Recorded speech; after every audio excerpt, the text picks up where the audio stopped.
राष्ट्रीय प्रस्तावना के आज के इस खास पॉडकास्ट में हमारे साथ हैं अनिल सिंह बीरू, जो लखनऊ विश्वविद्यालय के पूर्व महामंत्री और समाजवादी पार्टी के प्रदेश सचिव हैं।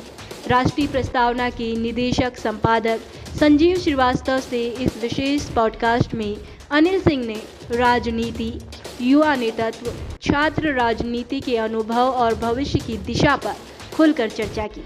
साथ ही युवाओं को राजनीति में आगे आने का संदेश दिया और बताया कि कैसे युवाओं की भागीदारी लोकतंत्र को मजबूत बनाती है।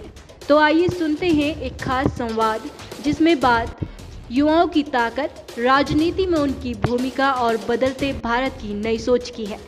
नमस्कार, आप देख रहे हैं राष्ट्रीय प्रस्तावना और मैं हूँ संजीव श्रीवास्तव। दर्शकों, जैसा कि पता है, होली का त्यौहार चल रहा है। सभी लोग मिलजुल कर अपने वातावरण को और खुशनुमा बना रहे हैं। इसी श्रृंखला में राष्ट्रीय प्रस्तावना आपके सामने लब्ध प्रतिष्ठित व्यक्तित्व से मिलाता है। आज उसी श्रृंखला में हमारे मेहमान हैं स्टूडियो के अनिल सिंह बीरू जी, जो 1996 में लखनऊ यूनिवर्सिटी के छात्र राजनीति में बहुत सक्रिय थे और महामंत्री के पद पे पदासीन थे। आइए जानते हैं आज के युवाओं को किस प्रकार से राजनीति करनी चाहिए जिससे उनका भविष्य उज्जवल हो, और छात्र राजनीति से मुख्य राजनीति की जो धारा है उसको कैसे आज का युवा समझेगा, इस पर बात करते हैं।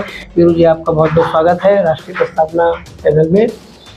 सबसे पहले मैं राष्ट्रीय प्रस्तावना के मंच के माध्यम से इस प्रदेश और देश के समस्त वासियों को होली की हार्दिक बधाई व शुभकामनाएं। आपका बहुत बहुत आभार, धन्यवाद कि आपने एक विषय पे हमें इस चर्चा में बुलाया। और मैं छात्र राजनीति पे अपने विषयों को रख सकूं, जिससे नई आने वाली नई पीढ़ी देश और समाज के प्रति अपने नैतिक दायित्वों का निर्वहन कर सके।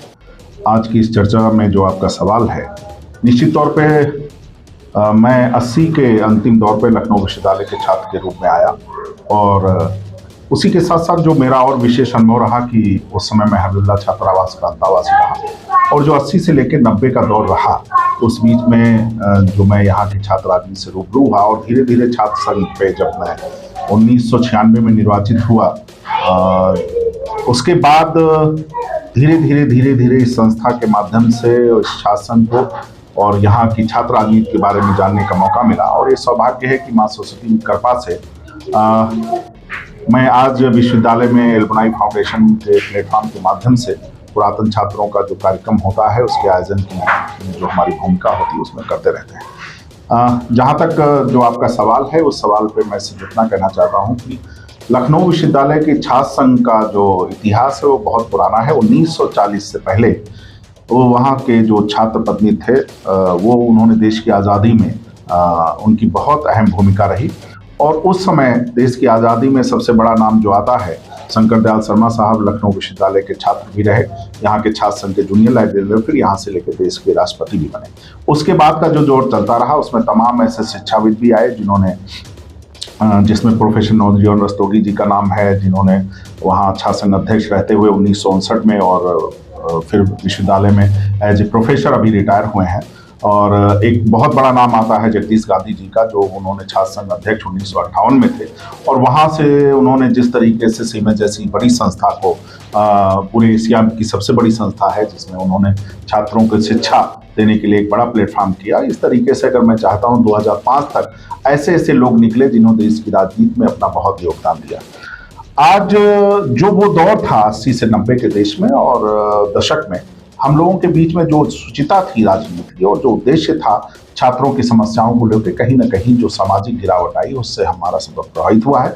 और 2005 के बाद जो छात्र संघ चुनाव नहीं हुए हैं लिंग कमेटी के बाद, उसमें कुछ ना कुछ काले विश्वविद्यालय प्रशासन और जिला प्रशासन और सरकारों के कारण उससे कहीं ना कहीं एक नई पीढ़ी को जो देश के प्रति अपने नैतिक दायित्वों का उस प्लेटफॉर्म के माध्यम से जो मौका मिलना था वो कहीं ना कहीं खत्म हुआ है।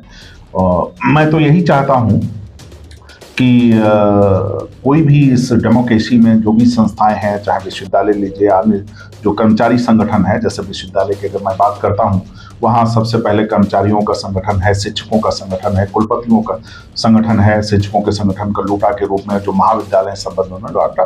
फिर पता नहीं क्यों ऐसा सवाल खड़ा होता है कि नहीं, छात्रों को इस तरीके से कि उनके छात्र संघ चुनाव होंगे तो अराजकता होगी। मुझे लगता है उसके लिए कानून बना हुआ है और लिंग 2 कमेटी के माध्यम से तमाम ऐसे ही फाउंडेशन लगा दिए गए थे। तो उस चीज़ों को दूर करके भी मुझे लगता है हमारी मांग है सरकार से भी और विश्वविद्यालय जिला प्रशासन से कि छात्र संघ चुनाव कराए जाएं। तमाम केंद्रीय विश्वविद्यालयों में चुनाव कराए जाते रहे हैं। हम लोग लगातार इस बात भी रखते रहे हैं कि छात्र संघ से निकल के बच्चे जिनका राष्ट्र में समाज में अपना जो योगदान है वो कर सकते हैं, क्योंकि वो प्रथम नर्सरी माना गया है। लखनऊ यूनिवर्सिटी का एक स्वर्णिम इतिहास रहा है। आपने जैसा कि बताया कि देश के नामचीन लोग लखनऊ यूनिवर्सिटी से निकले। अभी बीच में एक अजीब सा माहौल बन गया छात्र राजनीति को लेकर के, खासकर यूजीसी ने जो ये टारगेट किया है, इसके बारे में आपका क्या विचार है? मैंने जो महसूस किया 80 से और 90 के दशक में और अब तक, मुझे लगता है जिस तरीके से यूजीसी का जो गाइडलाइंस आई हैं उससे जो हम लोगों के दौर में मैंने नहीं देखा कि वहाँ जात के आधार पे इस तरीके से है। मुझे लगता है कि जब मैं छात्र रहा तो उसमें समाज के सारे वर्गों के छात्र धर्म के लोग रहते थे और इतनी लोगों के बीच में समरसता थी कि कभी इस तरीके से बात नहीं है। मगर ये जब से यूजीसी का आया है तो निश्चित तौर पर समाज के धड़े बटे हैं और ऐसी इसलिए मैं नहीं मांग कर रहा हूँ कि मैं सवर्ण हूँ। मुझे लगता है कि जो छात्रों के बीच जो आपसी सामंजस्य का माहौल है वो निश्चित तौर पर खराब होगा। उसका पुनः अध्ययन करके उसमें रिवीजन किया जाए और उसमें जो कमियां रह गई हैं इस तरीके से तो तमाम चीज़ें छात्रों के बीच में बनवस्था आएगी जो समाज के लिए और देश के लिए उचित नहीं है। आपका जो काल रहा, आपने देखा छात्र राजनीति में इस प्रकार का कोई भी वातावरण, ऐसा कोई माहौल नहीं रहता होगा जिससे इस प्रकार के कोई कानून की आवश्यकता थी। आपका ऐसा मानना है? और अगर ये कानून जिस तरीके से आया था, आप तो चलिए सुप्रीम कोर्ट ने उस पर निस्तारण के लिए उसको रोक लगा दी है, तो आपका मानना है कि इस प्रकार के कानून इस प्रकार की राजनीति को दूषित करते हैं? देखिए, जो आया है अगर समाज में वो चीज़ आ रही है, क्योंकि जब हम संस्था में जाते हैं तो संस्था में ये देख के नहीं पढ़ाई होती है, चाहे वो टीचर हो चाहे वो छात्र हो, कि किस जात के हैं किस धर्म के हैं। क्योंकि शिक्षा ऐसी क्षेत्र है कि जहाँ से जो सुचिता सामाजिक हमें मिलती है और जो माहौल मिलता है उससे कहीं न राष्ट्र निर्माण में उसका बड़ा योगदान होता है। ये माहौल जो आया है इसने मतलब समाज के छात्रों को वर्गों में बांटा है और कहीं ना कहीं जो नज़रिया बदला है वो समाज के लिए और देश के लिए घातक है। आपका बड़ा लंबा कार्यकाल रहा छात्र राजनीति में। आज हर युवा चाहता है कि मैं राजनीति के माध्यम से अपने लक्ष्य को पा जाऊं, तो आपको क्या लगता है कि युवाओं को कोई संदेश देंगे कि किस तरीके से अपने लक्ष्य को पाने के लिए उनके क्या टारगेट होने चाहिए? देखिए, निश्चित तौर पर जो शिक्षा है ये एक ऐसा रसपान है जो इसको पिएगा वो कहीं न कहीं आने वाले समय में देश और राष्ट्र के निर्माण में अपना अहम योगदान है। तो शिक्षा निश्चित तौर पर है और शिक्षा में ये जरूर मैं कहना चाहूँगा कि हम लोगों के समय में छात्रावास की फीस जो थी वो मात्र 100 रुपये थी, पूरे साल की 100 रुपये फीस। जो हम लोगों का के ईयर में 1500 रुपये में हमारा 1500 रुपये में हो जाता है। जो शिक्षा का व्यवसायीकरण बढ़ा हुआ है।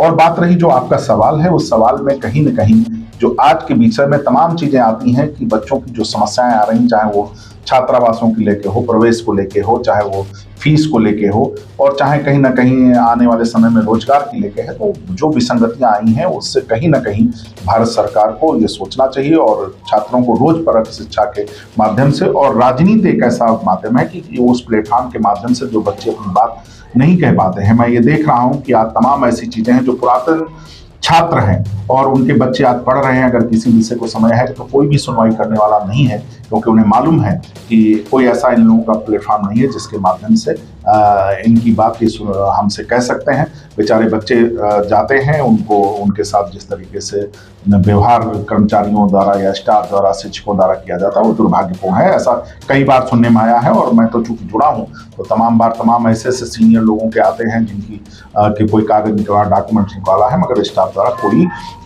सुनवाई नहीं होती। तमाम बच्चों की फैकल्टी वाइज तमाम समस्याएं आती हैं, तमाम दिक्कतें आती हैं, मगर उनकी सुनवाई का कोई प्लेटफॉर्म ना होने के कारण दिक्कत हो रही। तो मैं आज की नई पीढ़ी से इतना कहना चाहता हूँ कि जहाँ जाएं और शिक्षा की शुद्धता को बनाते हुए, माता पिता ने जिस उद्देश्य से आपको भेजा उसको करते हुए, समाज के पास ये नहीं है कि राजनीति में ही जाना है, राजनीति और समाज के प्रति भी नई पीढ़ी का अपना दायित्व है, उसको भी करना है और जो लक्ष्य है शिक्षा के लिए पाने के लिए उसको जरूर पूरा करें।